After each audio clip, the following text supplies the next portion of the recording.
Good morning, everyone. We've come to the preparation day. It is the last Friday before the Sabbath, the last Sabbath of camp meeting. It's funny how quickly it goes, isn't it? I don't know if you've ever ridden a roller coaster where you go up that hill and it's very slow, going click, click, click, click, click, and then you go over the top and you go down and it just, bam, it's in a flash and you're down at the bottom. That's kind of how it's felt like at this camp meeting. We've just gone quickly through, I think, a very blessed week. I've got a couple things I want to share with you this morning before we get into our topic. My friend Treva, would you raise your hand there, sister? Thank you. Has been passing out. They've put together a little testimonies for the church reading plan. This thrills me, and I'll talk about it today a little bit. We have other reading plans, but this is a reading plan. If you want to go through the testimonies for the church, that will be helpful. You should have gotten one, and if you didn't get one, you can raise your hand, and Treva will take note of you, and she'll be distributing those while I'm getting started here. And I think you can also go to revivalplan.com, it looks like, and you can sign up to have them put you on an email list, and they'll email you the devotional. So anyway, it's just a great thing. Also, I've been mentioning certain books people have asked me during the week, so I've got a list of different books that you may find helpful, and I was told by the ABC this morning that they're going to have some of these in the back of the auditorium this morning, and also over at the ABC if you're interested and would like to have something that is a resource on what we've been talking about this week. Obviously, there's a lot we couldn't cover. This book that you're going to find on the screen here by Judd Lake, Ellen White Under Fire, is dealing specifically with some of the attacks on Ellen White's ministry that we find on the internet today and that kind of thing. I mean, it also covers inspiration and the topic of inspiration and those things, but that's the context of that book.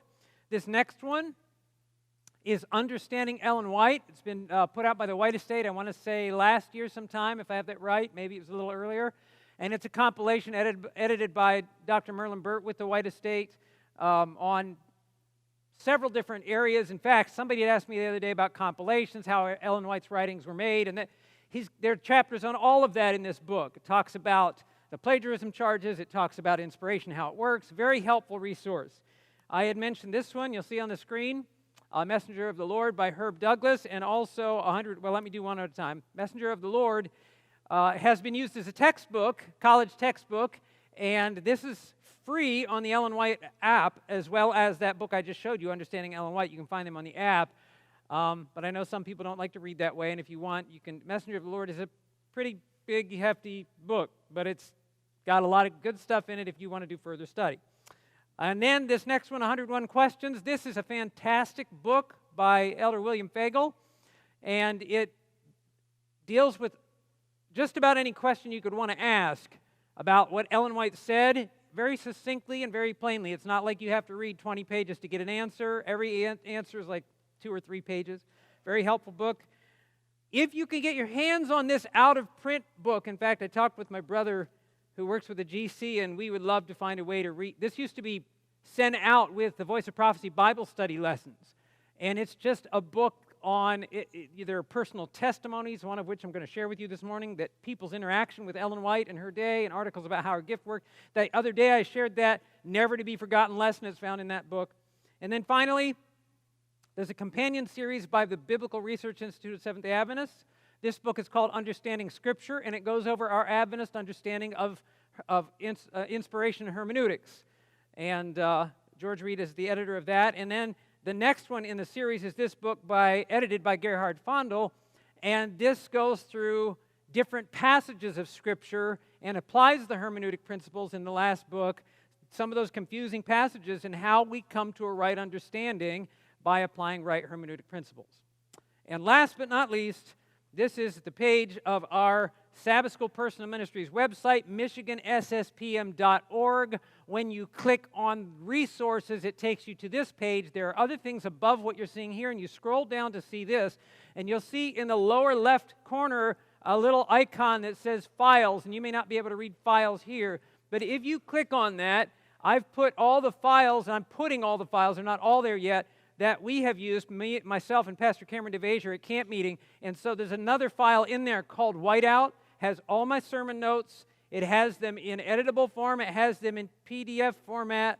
It has The presentations. Now the presentations, because people have said, hey, I'd like to use these, they're all flattened images, because if you know anything about presentations, if you don't have the right font on your computer, then it gets all jabberwocky and doesn't look good.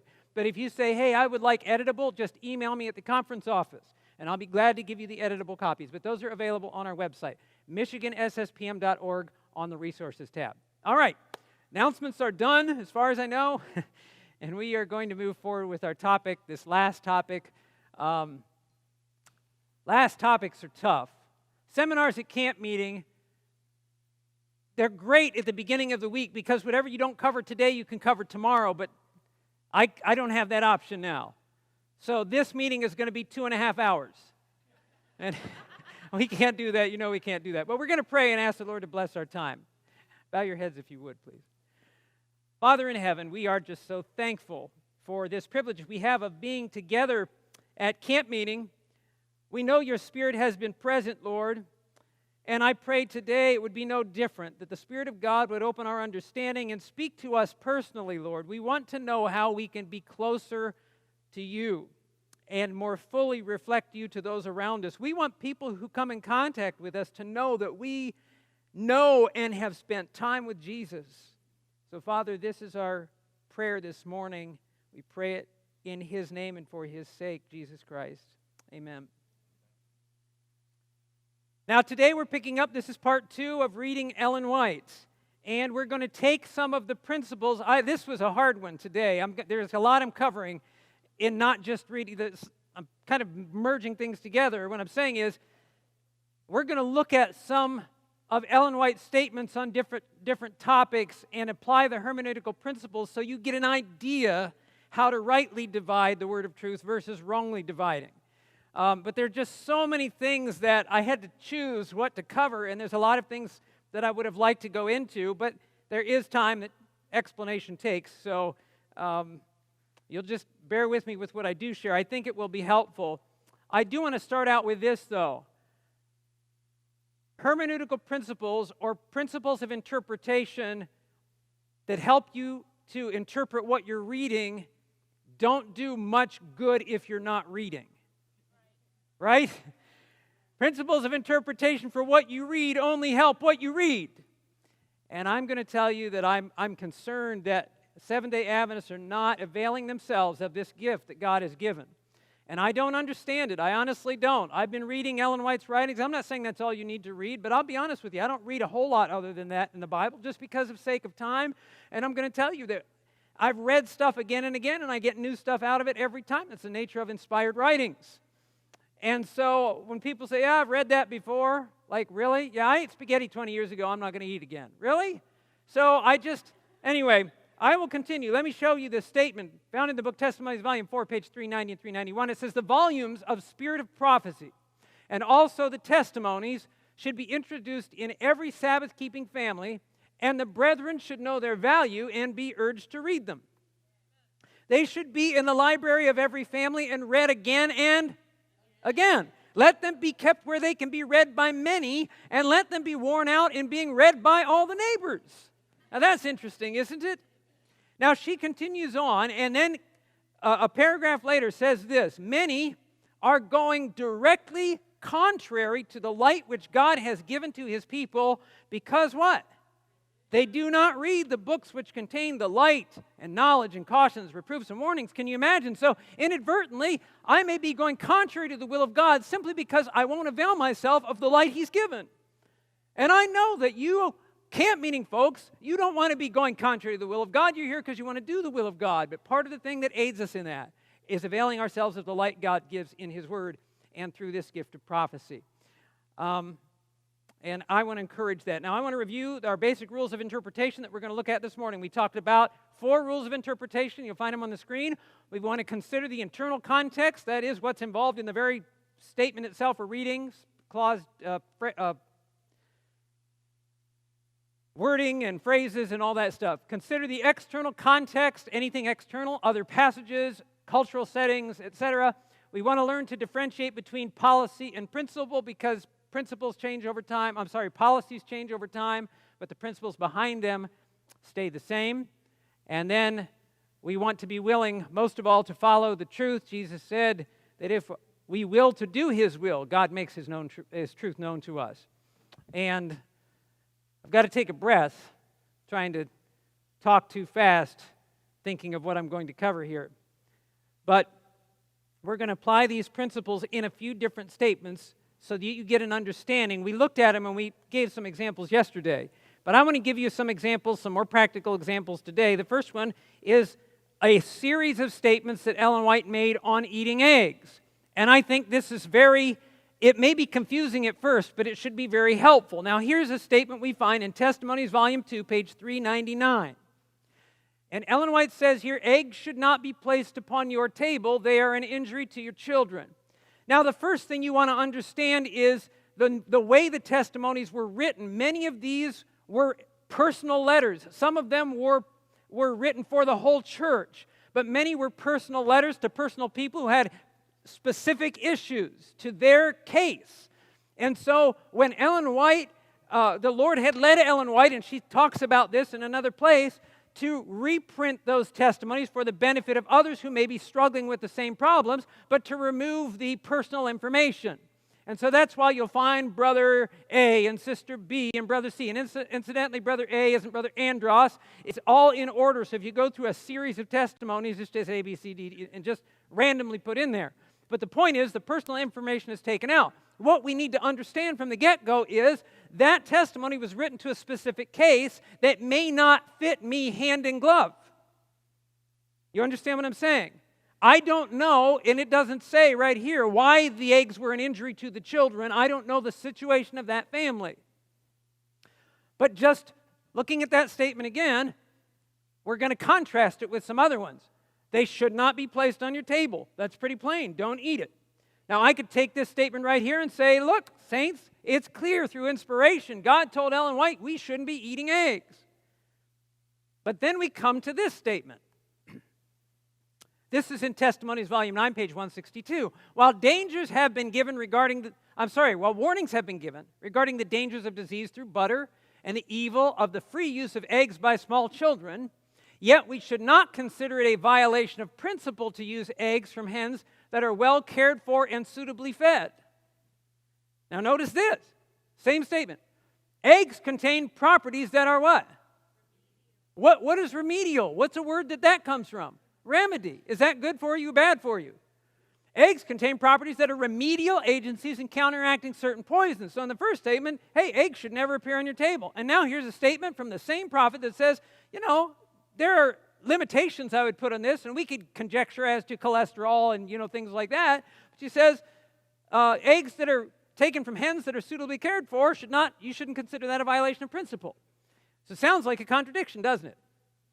And now go to this next one. It even gets more fun. Look at this counsel that was written. We find this in Counsels on Diet and Foods, page 204. Writing to a specific individual, I'll explain in a moment. Put into your diet something you have left out. It is what? It's your duty to do this. Get what? Eggs of healthy fowls. Use these eggs cooked or raw. Do not for a moment suppose that it will not be right to do this. Now, why might the person have supposed it might not be right? Well, he read another passage somewhere, and she's trying to clarify the situation. I'm going to explain in a minute, because I know right now you guys are scratching your head and saying, well, now that's crazy.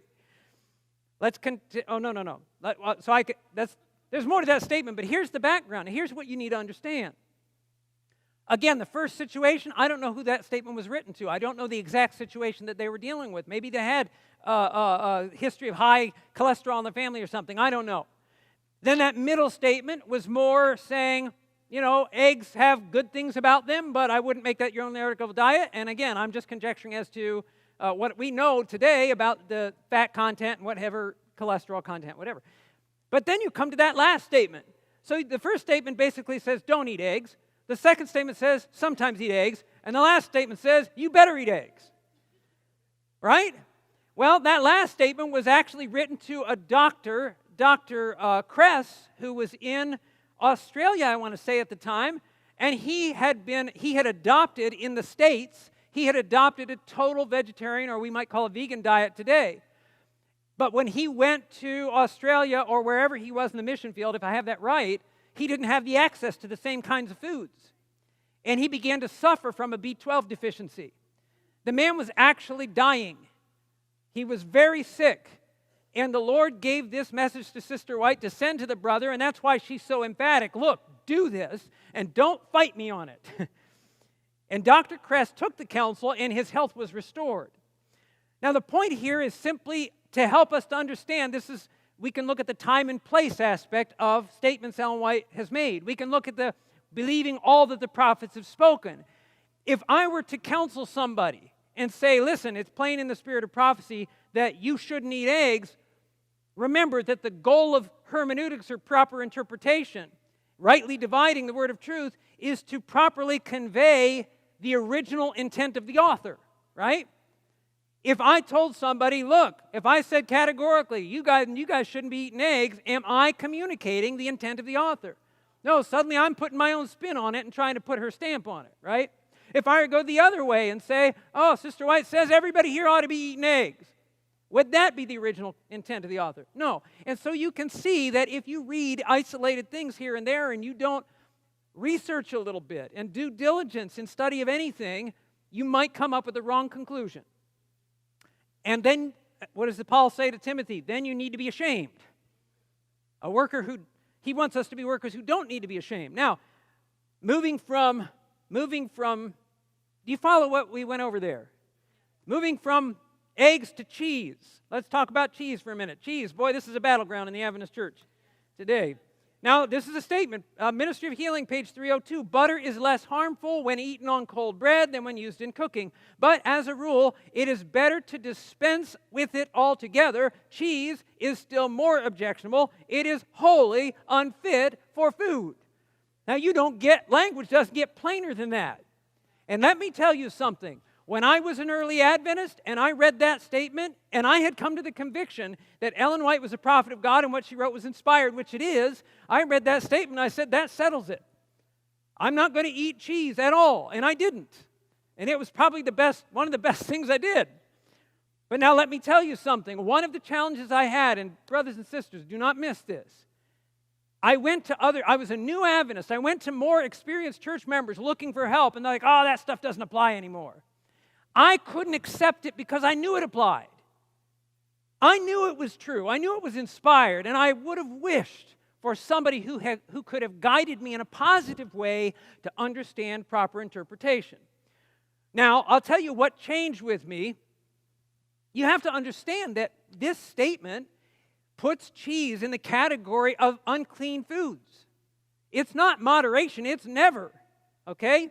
And so I was reading in her writings, and I found a place where she talks about how her and James were traveling, and she had a little bit of cheese. Well, wait a minute. There's another statement she makes where it says it should never enter the human stomach. So then I read she had a little bit of hypocrite. What's that about, right? But the clincher for me was in different statements I would read, is I read a statement that she wrote to the wife of D.M. Canwright. Now, D.M. Canwright and his wife, Lucretia, had actually lived with James and Ellen White for a while. And so Lucretia had bought some cheese, and then she kept it in the house there, and had said, well, I bought it because James had been telling the guy who came with the wagon from the general store that I wouldn't mind a taste of cheese. And so I bought it for him. Well, that was convenient. And then, so they have this dialogue, but Ellen White in this, and I'm not going to tell you the whole story. I'm tempted. You can see I'm tempted to right now. But the point is that in the context of that, she says that you bought the cheese, but she says it lay in the cupboard untouched until the guests came over. And I thought to myself, we've never kept cheese in the cupboard.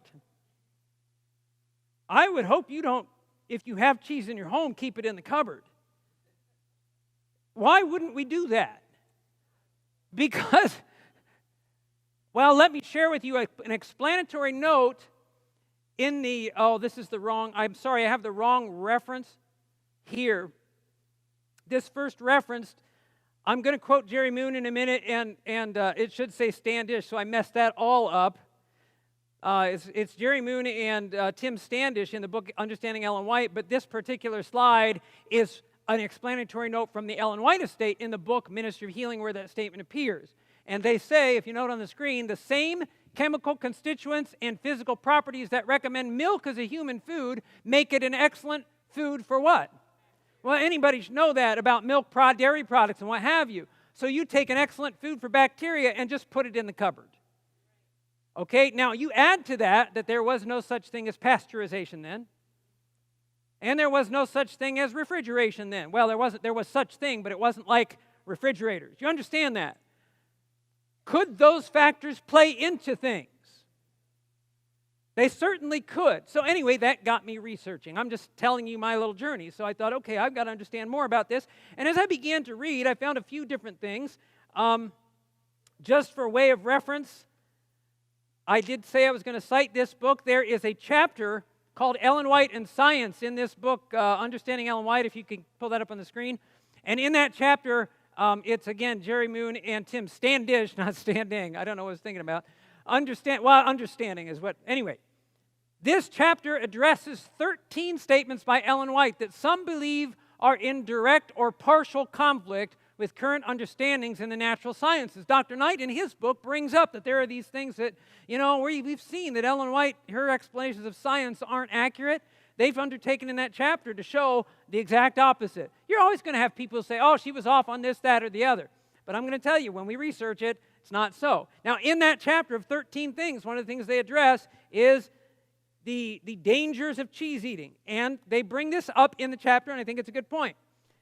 You look on the screen, legitimate concerns including unhygienic dairy conditions, we talked about that, lack of pasteurization, and hazardous methods of aging cheese, you'll see that in a moment, have been largely alleviated in developed countries. Things that were problems then, the processing has changed. If she were living today with improved processing, sanitation, and preservation, she might be more moderate in her condemnation. I believe that would be the case. That's what the position we take as a Seventh-day Adventist church. That's why I've had some Adventist members like, man, the church is going to apostasy because they won't enforce the cheese rule. Brothers and sisters, we can't. We don't have you can't make rules by yourself. You've got to have inspiration for it. And if you read broadly in this, you're going to find that a lot of people have an understanding like one of those egg statements. Now, this is what I like to tell people. Adventists love their cheese. And so, sometimes when I share this, it's like, hallelujah, hooray, more cheese for me. Let's just understand and be clear about something. When we read Ellen White's writings, what we understand is, I would say fairly, and along with, like I said, many others, that we could take cheese out of the category of the unclean foods, but it doesn't put it in the category of health food. Okay, you understand what I'm saying there? So, now it's interesting in this exploration of this process that I found that that statement appears in the book Ministry of Healing. Cheese is wholly unfit for food. Do you understand that the German edition does not read that way? When translating the book into German, the editors in Europe were concerned because cheese is a staple food of the poor Germans, and they knew that the kind of cheese that the Germans were eating as their staple food was not the kind condemned by Ellen White, but they didn't know how to translate it, to communicate that. So they wrote a letter. L.R. Conradi wrote a letter to W.C. White, and he responded by this. Commenting on Ministry of Healing, page 302, he said on page 302, second paragraph, last two lines, this was the recommendation from the White estate, and I'm leaving a part out just for sake of time, where he said, I consulted with Mother, Ellen White was still alive, and said, what should we do? And she said, tell him this. And he said, this is what we've come up with. And it wasn't a do that you have to word it exactly this way. It's like, well, you'll see. Second paragraph, last two lines. Strong cheese is still more objectionable. This leaves off the sentence, it is wholly unfit for food, and gives cheese a qualifying adjective, that is strong cheese. And the readers understood the distinction. Said, print it that way. And then he says, if strong is not the term you use to designate, notice, the ordinary cheese of commerce, which is old and full of poison, please designate by the proper term. Now, I have had conversations with a White estate, and I said, what is this ordinary cheese of commerce? Give me the background. They said, we don't know the background. We really don't know specifically what aspect of the cheese-making process that W.C. White was addressing, but evidently the readers did, and when the German publishers got that, in the German edition, this is what it would say if you read it in English, strong, sharp cheese should not be eaten. Doesn't say wholly unfit for food or any of that. So all of those things together helped me to realize that there was more to the subject than I had previously seen. Now, I want to follow that up with a statement in regard to, what could I say on this?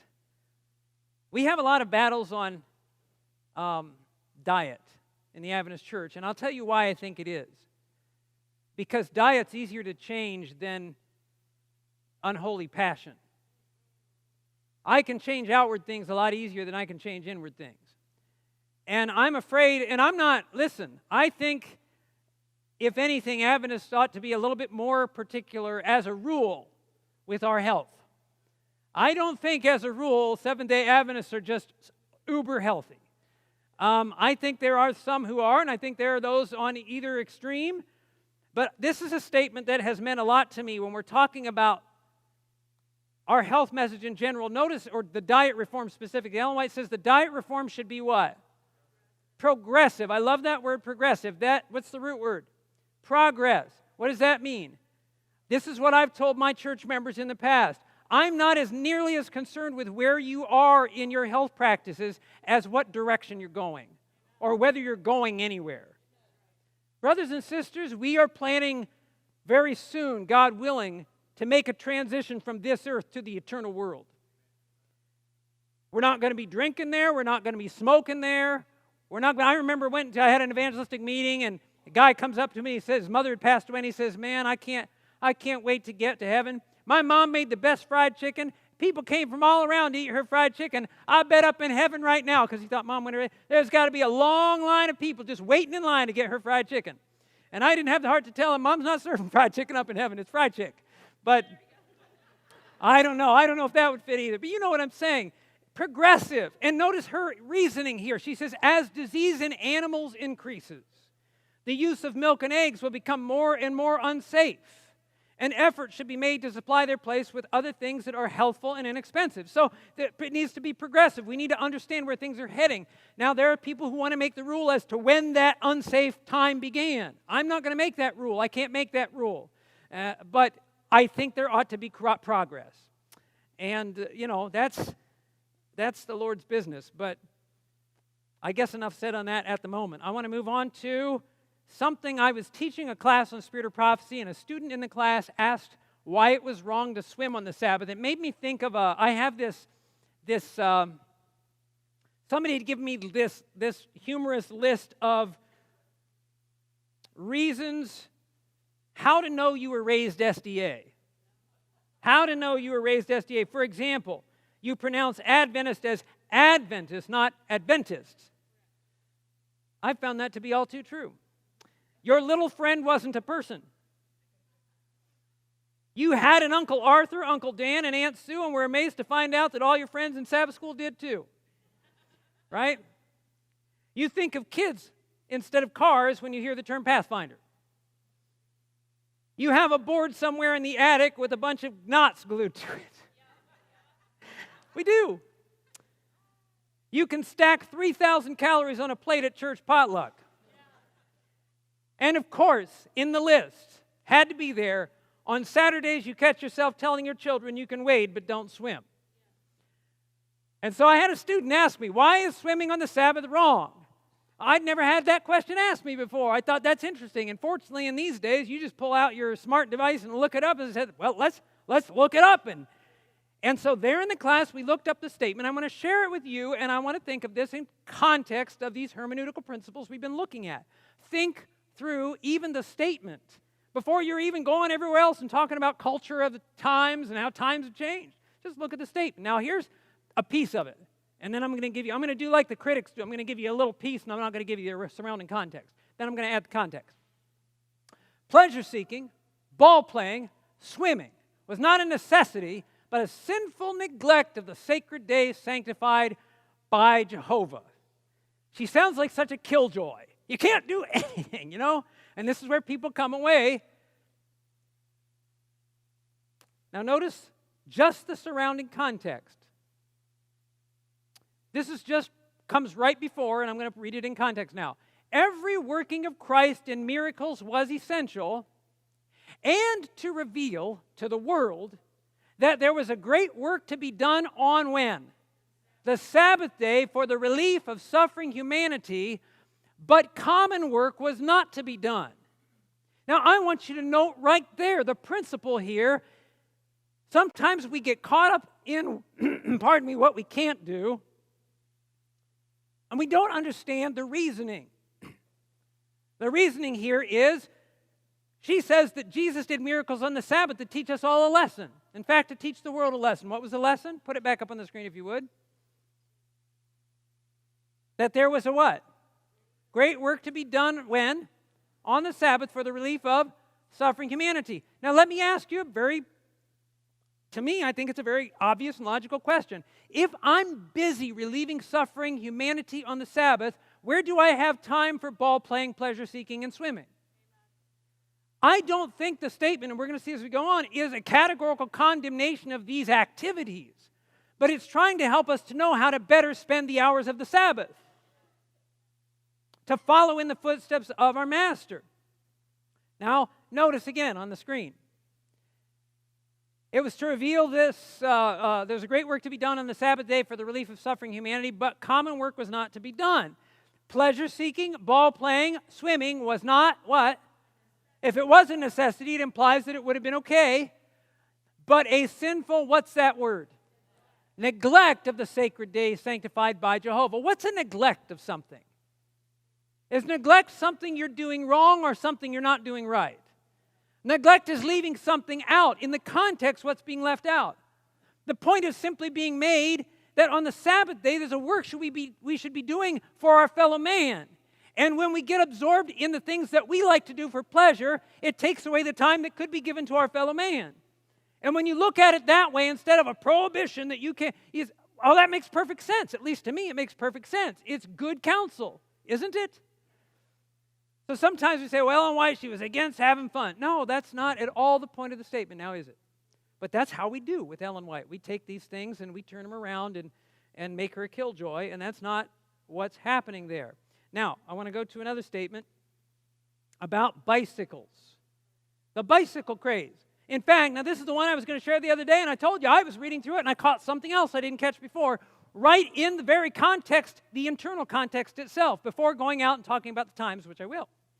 Counsels to Parents, Teachers, and Students is the book, but I couldn't fit it all on the slide. Page 367 says, the exhibitions in the bicycle craze are an offense to God.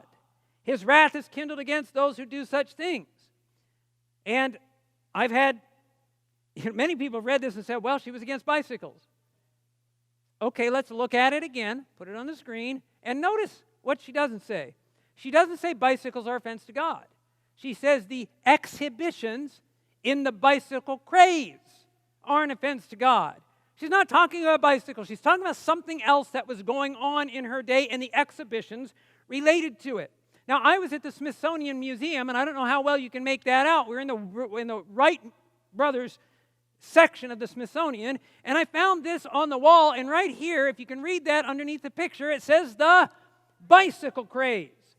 And this was something that happened when you remember the big bicycles they had with the big front wheels that were very impractical? Well, when they came out with the bikes more like what we have today, you know, it was a great new invention, and people were excited about them, and there was nothing wrong with that in and of itself, but it became this driving passion and infatuation with society at the time. It was the latest new thing. It also was a very costly, and we're not talking about, hey, that's going to be great transportation.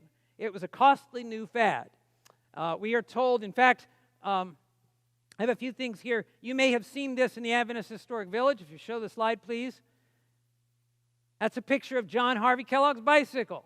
I mean, it seems odd if Ellen White was against bicycles to have one hanging from the White Estate Welcome Center, right? Well, she wasn't against bicycles. You understand what I'm saying? And you may have seen the pictures of Kellogg riding his bicycle around. She wasn't against bicycles. It was this bicycle craze she was addressing. And there are a number of things. I'm not going to take time to get into different principles you read when you read up on this. But one of those, you'll see in this statement from Review and Herald, August 21, 1894, it says, instead of investing $100 in a bicycle, you know how much $100 was back in the late 1800s? Equivalent, I wrote it down here, the equivalent of that, well, somebody said like a car, but the difference is this, the bicycles were being used as a fad. It'd be different even then if they were for transportation or something. But the bicycle, the cost of a bicycle was equivalent to a quarter of a person's annual salary. Today's cost equivalent would be $13,266 from the sources I checked for a bicycle. And it'd be a quarter of a person's income, nearly a quarter of a person's income, not being used for regular transportation, that kind of thing. And, somebody even would say, well, today cars are expensive, but there are ways to finance cars, and then we can talk about debt and all this business. But the point is, there were families, Adventist families, that were investing this money in a bicycle and depriving their families of necessities so they could fit up with the latest fad, and depriving the cause of God from means. And so the issue was very little about bicycle and much more to do about stewardship and influence and this kind of thing. Now, the list could go on. I've had people while I was here ask me about things like chess and checkers and dresses or pants and theater, and man, I'd love to get into it. I really would. There's a wealth of things. In fact, I'll tell you, I did this in those resources. There's a fantastic article by a guy named Delmer Davis who wrote an article called The Hotbed of Immorality. That was Ellen White's statement about the theater. She said the theater is a hotbed of immorality. Incidentally, it wasn't movie theaters. They didn't have them then. It was stage plays. And he does a comparison. He does a study of the 2 years of the context. She wrote that in Battle Creek and what was happening, what was showing on the stage. Anyway, it's a fascinating article to get down to really what she was addressing in that article where it says that the theater was the hotbed of immorality. And anyway, I'd love to get into some of that. But I want to tell you this, and I mentioned that even to say this. My brother, Jim, was at a church recently, and the pastor, and this is not uncommon, I've heard this a lot, the pastor got up and he made some jokes about how, Adventists, remember, angels don't follow you into the movie theater, and ha, ha, ha, ha, ha. I don't think that's a good idea to disparage, and the whole angels in the movie. Ellen White didn't say that, but she did say those places are places where fallen spirits congregate, and I can tell you that the holy angels don't just hang out where evil angels hang out. And so while you might not get the same statement, I just think mockery. Notice this statement. I need to give you background. Oh, there's so much I want to say here. This statement I'm going to share with you, it comes from 4 pages that were removed from the 1884 Great Controversy in the early edition. Oh, I'm wondering if I should give you a history lesson on this. Anybody read the book Early Writings? I'm going to talk about it in a minute, so I'm going to tell you this now. Early Writings is 2 books. The first section is Ellen White's early visions and what have you. The second half of it is Spiritual Gifts, Volume 1. Spiritual Gifts, Volume 1 was the first written account of Ellen White's Great Controversy vision. Everything is condensed in there, which makes it really awesome to me, and I'll explain that in a little bit. But from there, throughout her life, God would expand the understanding of that vision. And so Spiritual Gifts, Volume 1 became Volumes 1, 2, 3, and 4. Which then turned into Spirit of Prophecy, Volume 1, 2, 3, and 4. That was the early Conflict of the Ages series. Volume 4 was Great Controversy. But then that turned into Patriarchs and Prophets, Prophets and Kings, Desire of Ages, Acts of the Apostles, and Great Controversy. Okay? So they grew over time, and I can't get into the whole detail of all that. You can read. There's all kinds of stuff written on it. But in the 1884 edition of Great Controversy, there were things that Ellen White changed before the publication. It actually was the 1888 edition, and then the plates wore out, and they came out with the 1911, which is the current edition. Okay? And Ellen White was alive during all those revisions, by the way. Somebody told me the other day there's some website, and they're like, oh, Ellen White's writings were changed, and we have the true Great Controversy. I've heard this stuff before. She was alive for all the revisions. Those are just distractions of the enemy, I'm telling you. The reason I'm telling you this is when Great Controversy was published along with the Conflict Ages, those books were written for the general public, not for Adventists. I don't know if you're aware of that. And so Ellen White took out references where she used words like I was shown or I saw, because a person who wasn't of our faith might not understand that. Even though she explains the gift in the beginning of Great Controversy, there were 4 pages where she in vision saw a conference, a committee meeting between Satan and his angels. And Satan told his angels his strategy against God's people. Fascinating. So it was reprinted in the book Testimonies to Ministers, where I'm sharing a piece of it from. Notice what she saw. Now, this is the devil talking to his angels, and specifically about how to get at the Seventh-day Adventists. But before proceeding to these extreme measures, it's talking about the last day persecutions, laws, right? the Sunday laws, the buy and sell laws, before we proceed to these extreme measures, we must exert all our wisdom and subtlety to deceive and ensnare those who honor the true Sabbath. We can separate many from Christ by worldliness, lust, and pride. They may think themselves safe because they believe the truth, but indulgence of appetite or the lower passions, which will confuse judgment and destroy discrimination, will cause their fall. Through those who have a form of godliness, but know not the power, we can gain many who would otherwise do us harm. How? Notice this. Lovers of pleasure more than lovers of God will be our most effective helpers. Those of this class who are apt and intelligent will serve as decoys to draw others into our snares. Many will not fear their influence because they what? Profess the same faith. Now notice, we will thus lead them to conclude that the requirements of Christ are less strict than they once believed, and that by conformity to the world they would exert a greater influence with worldlings.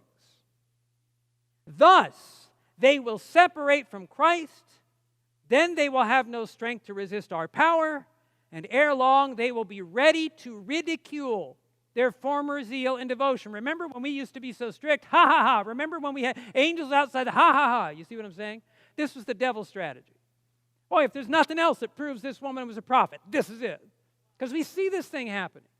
Do not mock where God has led us. And I'm not saying there are things that people say are in Ellen White's writings and they're not, but sometimes we may mock things and maybe the verbiage isn't in there, but the concept is.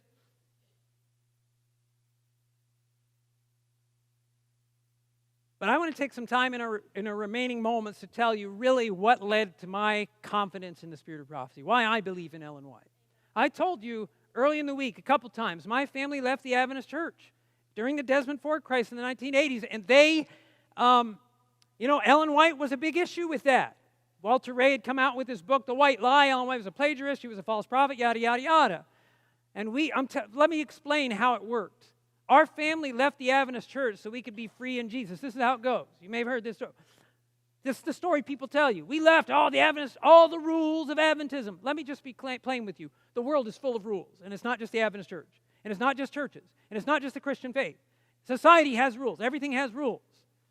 Our problem is with the rules that cut against the grain of the carnal heart. And we don't always realize that even.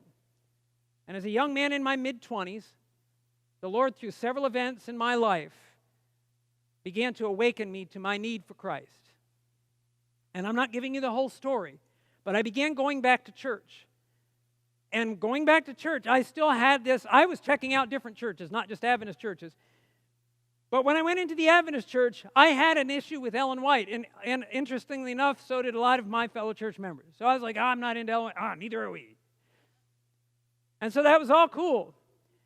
But I had a problem, and that problem was I had an interest in prophecy.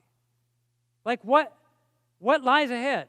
Like is there somebody who knows what's going to happen? So prophecy intrigued me at 25 years old, and there was one dear saint in that church, a good friend, Sandy Brewer. She's down in the Columbus not Eastwood, but the Worthington Seventh Adventist Church. She recommended a book to me. She said, I've got this great little book. It's called Early Writings. And in that book, Ellen White talks about visions she had about the future and what it holds. Well, I was like, Ellen White. But I was so drawn to knowing, and I picked up that book and I began to read it. And I remember reading that first vision about her vision of heaven in that book. And I thought to myself when I read it, can there be such a place? Can there be such a place? And just the idea, and brothers and sisters, I knew when I read it there was something different about it. And I'm telling you, I'm coming from a standpoint where I didn't want to like it. I kept going through that book, and of course I told you the last half was that whole conflict series condensed down into almost like easy, convenient reading. And I read that book and I was just blown away. And I knew there was something behind that gift of prophecy. And it gained confidence. My confidence began to grow in Ellen White. And through this process of time, as my wife and I were coming into the church, and I hadn't been baptized yet, and I remember one Sabbath afternoon, I was sitting in our living room, And I have to confess here that many times when I read books, I like to start in the middle. I'll just pick a chapter. So it's not like cover to cover. I'm like, oh, this sounds interesting. And I was leafing through the book Great Controversy, and one of the chapters called The Heralds of the Morning. And that sounds interesting. It's talking about prophecy and that kind of thing. It was actually talking about the second coming and then going back and drawing lessons from the first coming. And as I was reading that chapter, it begins talking, well, in the midst there, it talks about Christ in heaven and all the glory he had in heaven and how he came down from his majesty to this earth. And when you read inspired writings, the Spirit of God does something in your mind. And it was almost like I was standing there aside in the court in heaven watching Lucifer's attacks and watching Christ's decision and watching him kind of step down. It's like I was standing and watching all this happening. I mean, this opening in my mind. And I had this sense, I had this real sense of what Jesus was giving up. I mean, I sense as much as a human being can have. I mean, what does it mean to give up the throne of heaven? And that chapter highlights how Jesus then was preparing for that greatest event, to be born into humanity. And how Joseph and Mary made that trip to Bethlehem. And how the angels of God came out of heaven. And I mean, this is the event that has been foretold. And they went around among all God's people, and they were looking among all God's professed people for anybody that would be looking for the Messiah. And they couldn't find. They went into the temple. They went among the priests and the leaders. Nobody cared. And I'm reading this, and I'm getting this sense of injustice swelling up in my heart. Like, how dare they be that way to Jesus? After all, he's giving up, and they're like just indifferent. And then finally, those angels see some shepherds in the field that are pondering whether or not this would be the time the Messiah would come. And Ellen White says in the book, the plain just flooded with light. It's like, I don't know, the angels were going to go, hey, you go here, you go here, you go here. Nope, there's nobody yet. They're all right here. Boom, all of heaven comes down. Those poor shepherds. And you know, the angel said, hey, behold, we bring you good tidings and great joy. Don't be afraid. And the shepherds went running in. And I'm reading this. And in the words of that chapter, and I'm not sure the order that this came in, but to this day, I remember reading these words where Ellen White says that Joseph and Mary travel the weary traverse of the length of the street in Bethlehem. And then she says, they come to that stable. She says, in a wretched hovel prepared for cattle, there the Savior of the world is born. And I thought, I was overwhelmed. I'm going to tell you, I began weeping aloud.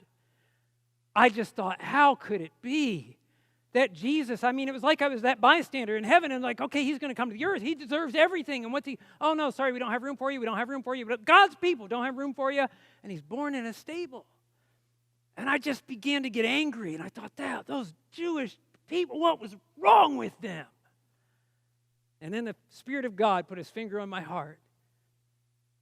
And he said to me, what have you done with Jesus? Oh, I wept. I just began crying aloud. And I don't cry aloud. I just don't. It's not something I do. I don't think my wife had ever heard me. And then all of a sudden, here's her husband, and she's looking at me like all of a sudden I start weeping. She thought I was losing my mind, I guess. But that was a turning point for me when I knew I wanted to stop fighting against Jesus and give my life to him. Brothers and sisters, now, people say Ellen White's a false prophet. Just think this through with me. If you have a CEO of a company, and he hires a manager, and that manager takes every person they talk to and he's sending them to the competition across the street, what's he going to do to that manager?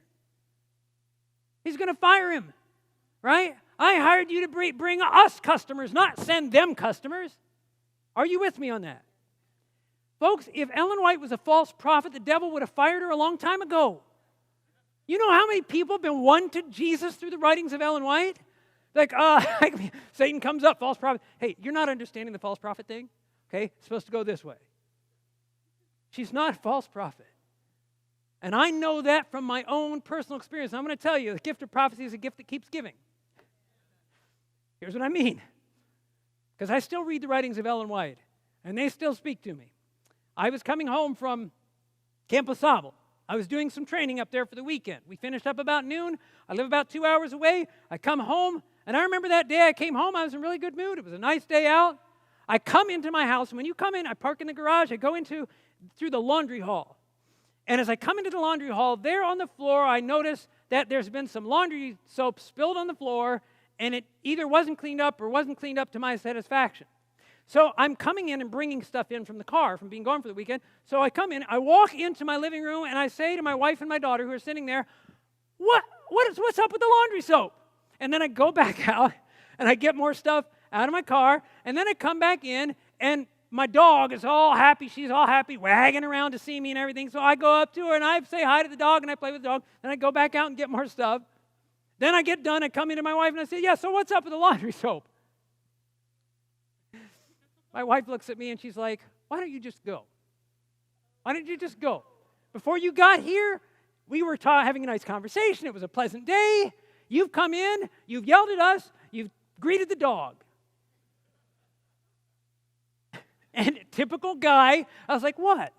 Right? What? So I said, yeah, fine. I took my car. I drove off to the park. I thought I'll take a walk and I'll just, process. I'll pray to the Lord how he needs to help her to see. And in that time, the Lord has a way, doesn't he? And I was impressed, among other things. You did just greet the dog. You didn't say anything nice to your wife. I had read already statements where Ellen White talks about how when the father comes in the home, it ought to be bringing sunshine, not clouds. And so in that context, the Lord's impressed me. You need to go and get that book, Adventist Home, and read that chapter on the role of the husband and father. Oh, brothers and sisters, that was painful, but true. And as so many times in my experience, the Lord was able to put his finger. I don't want to be that man who came in and treated his wife that way. I don't want to be that man. You understand? And I thank God, as painful as it may be, that he's able to point out those things in the depths of our heart if only we'll listen. Because he's trying to make us more like Jesus. It is the gift that keeps giving if we let it give. I want to finish with a story from our history that I think is one of the most fascinating stories. It's right on these lines. I'm going to turn to that in a minute. And I'm going to skip that. It's a story about a man named Stephen Smith. You may have heard the story. Back in the early days of the movement, Stephen Smith came into the Adventist faith, he and his wife, in the 1850s. And in the early Adventist movement, we didn't have a name yet. So the Advent movement, there were a lot of people who said, okay, Jesus didn't come in 1844. Maybe it's going to be 1845. Oh, maybe it's going to be 1846. Oh, it's going to be... And they kept setting dates. Well, Ellen White, the Lord spoke through Ellen White, and she very clearly said, look, there's not going to be another test on time. Stop the date setting. You're getting distracted. But Smith, he would get caught up into these things. You had the Marian party and the messenger party and some of these other things in our history, and he'd get caught up in all these time-setting movements. And Ellen White had counseled him on this, and he didn't, in his words, I didn't want some old woman tell me, or some woman, she wasn't an old woman at the time, I don't want some woman telling me what to do. And so he kept going on his way with these different movements. And so Ellen White wrote to him a letter. And when Stephen Smith picked that letter up at the post office in the day, or mail carrier or something, and he saw that return address, Ellen White, oh man, she's trying to tell me what to, and he was not going to read it. He determined, why he didn't throw it away, Lord only knows. He was frustrated. He went into his house and he thought, I'm not going to read this thing, and he threw it in the bottom of an old trunk. Maybe he thought he was going to read it when he cooled down, but he didn't. He forgot about it for 28 years. 28 years. He stayed on that path. He was going from this group to that group to the other, and that wears out after time. Every group you join fails. Oh, we got new light. Oh, we got new light. Yeah, the Adventist church, and Ellen White's a false prophet, and they're Babylon. And okay, I'm going to go over here and here and here and here. Oh, anti-Trinitarian, that's not our pioneer position. They didn't believe in the Trinity. We jump ship here, there, and there. They're all going to fail, brothers and sisters. They're all going to fail. As they did with Stephen Smith. There he is in his later years. Many years had passed. His wife stayed a member of the church. She got the Adventist Review on a regular basis. And it was sometime near that 28-year mark that Stephen Smith saw the review on the table, and he picked it up and he read an article by Ellen White. And it just struck him with its clarity. He thought, that's true, that's powerful, And a little bit later he read another article, had that same response, and he began to soften. Well, word came to him shortly after that a young man named Eugene Farnsworth was going to be preaching nearby. The Farnsworth family had grown up nearby. He knew Eugene when he was a boy. He thought, I'm going to go out and hear him preach. I forget the name of the church. It was 12 miles away. He walked the 12 miles to go hear young Eugene preach. And the message he was preaching on that day was the remnant church. He sat and he listened to the message. And in those days, at the end of the you have to understand something. Stephen Smith had a reputation from everybody around. Because of these groups he'd been in, he was very critical. They said he had the most bitter, withering, sharp tongue that anybody knew of. In those days, after the message, you'd stand up and give testimony. At the end of the sermon, Stephen Smith was on his feet. And of course, Farnsworth says, I didn't know whether to let him speak or not. What do you do? But I guess he had to get it out of his system. So they let Stephen Smith speak. And this is what he said. I haven't come to criticize you. I've quit that kind of business. Facts are stubborn things, but the facts are that those who have opposed this work have come to nothing, while those who have united with it have prospered. They've grown better, more devoted, and more godlike. Those who have opposed it have only learned to fight and debate, and they've lost all their religion.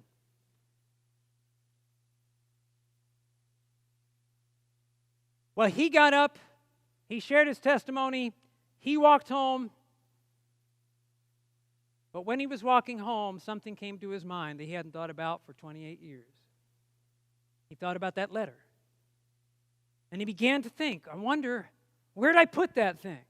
And he got more and more curious. Where is it? I wonder what it said.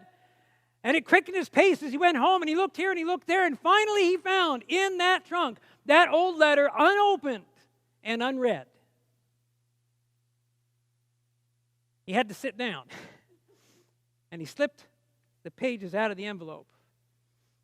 In that letter, Ellen White had told Stephen Smith 28 years ago what would happen if he continued down the path he was going. But Stephen Smith never read that letter until now. And now he only read an accurate history of his life. Not just what he'd done in technical terms, but the spiritual battles he'd faced and the discouragement he'd faced, and there it all was, outlined. If you go down, brother, this is going to happen, and this is going to happen, and your life's going to be like this. Stephen Smith went back to the next meeting, and young Farnsworth was preaching on the gift of prophecy in the remnant church, and at the end of that meeting, he stood up, and these were his words.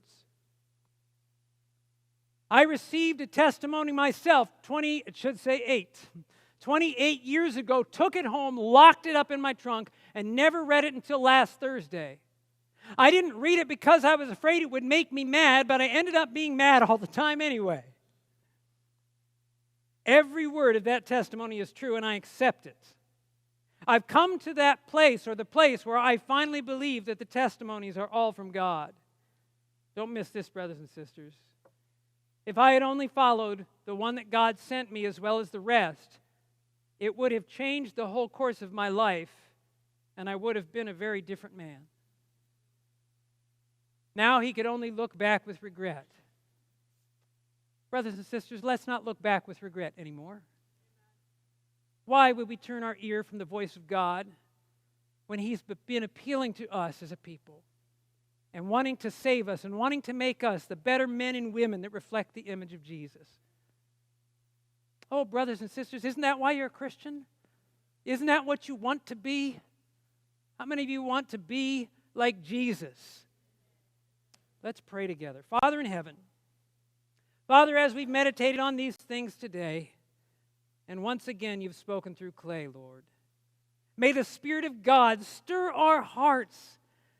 Lord, before we leave this camp meeting, may we be firmly committed to you, to Jesus Christ, to the cause of truth. May we be open to receiving your counsel, that it may shape our lives and our characters, so that we can reflect the image of Jesus and one day, very soon, enter into eternity with Him. We ask and pray these things in His name and for His sake. Amen.